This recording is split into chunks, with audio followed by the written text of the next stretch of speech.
Hi everyone, so I'm back again with me continuing to go over my nail manual. I know a lot of people have bought it and I think it'd be nice for me to go over everything just so that way I'm not just giving you content without me explaining why I put this there. And I am also thinking about doing like a Zoom like nail class, just me, like I guess more personalized, where you guys could ask me questions like over this. Like I would give like an acrylic nail, like I would go over the process of how that is, and just go a little bit more in depth and just be able to teach you more on the actual process, as rather me just giving you information and you not knowing what to do. But anyways, so continuing on from where I left off on the previous video, I know, nail anatomy, you learned it in nail school, or you will learn it in nail school, but it's the boring stuff. But it is important to know what you are working with. I won't go too in depth with it just because it is self-explanatory, but I do want you to know the important terms that comes with the nail. Like if somebody was like, oh, like the lunula, and you have no idea what that is, then it's important for you to know what is going on. Of course, we got the nail plate, which is your I don't have nails, but your actual, like where you're putting product on. It is hardened keratin plate that sits on and slowly slides across the nail bed while it grows. So when people say that nails need to breathe, it is more as a figuratively saying, I guess. Like I guess I sometimes feel the need to let them, like quote unquote, let them breathe, but just because I don't like the feeling of having something on after a while. Like it's just for me personally, not that your actual nail needs to breathe, because your actual nail is made out of dead cells, just as the way your hair are dead keratin cells. It is not like, how do I word it? It's not actual living, like blood is going or oxygen is going through them type of cells. So your nails don't need to breathe, but if you as a person feel like your nails need a break, then that's very different.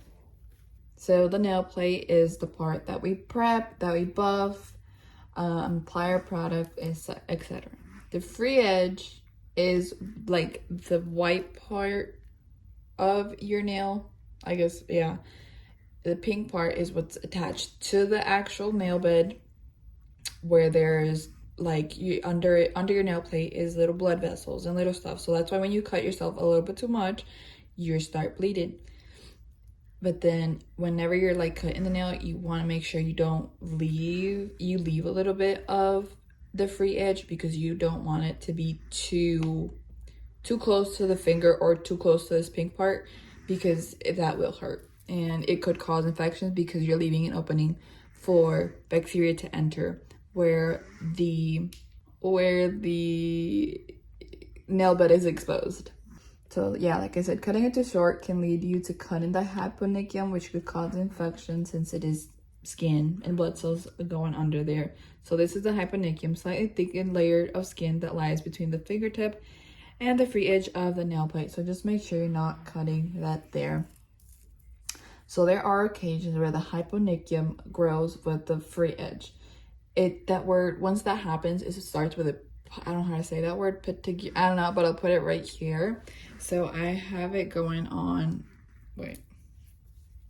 So I have it going on, hold on, let me show it here. I have it going on right there where where that skin is going with my nail bed, just because, or with my free edge, because since my natural nail is getting longer, the skin grows with it in order to provide more structure, so that way it doesn't break.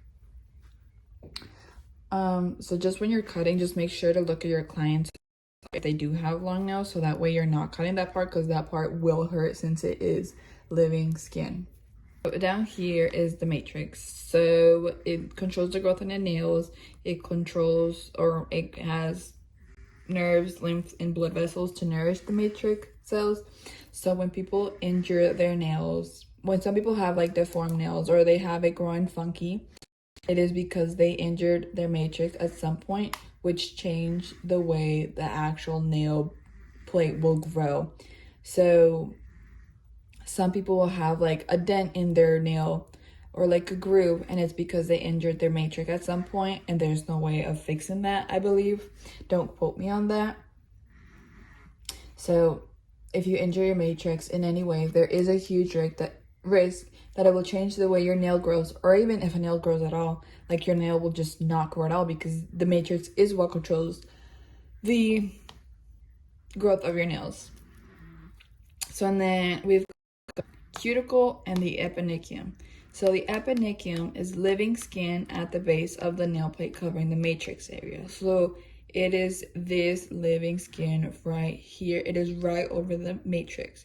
But then cuticle would be like stuff that is produced by the eponychium. Often confused, like usually mix up these two words or use them interchangeably, but cuticle is a dead skin that is on the actual nail plate. The eponychium actually produces the cuticle to protect the matrix from infections. We do not want any bacteria going into matrix and then getting infections. People do cut a bit of the eponychium to give it a cleaner look. There are many controversial opinions on whether it should be cut or not. It is completely up to you, your techniques, and what you are comfortable with.